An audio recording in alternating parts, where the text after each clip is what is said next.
दिहलू जहर हो। रही रही के उठा तलहर हो, काहे न दे दिहलू जहर हो। जैसे तू हमरा के सतवलू तोहरो के केहू सतैबे करी।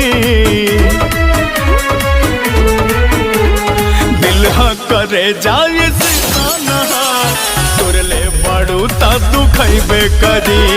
दिलहा करे जाए सिताना तुरले बड़ू ता दुखैबे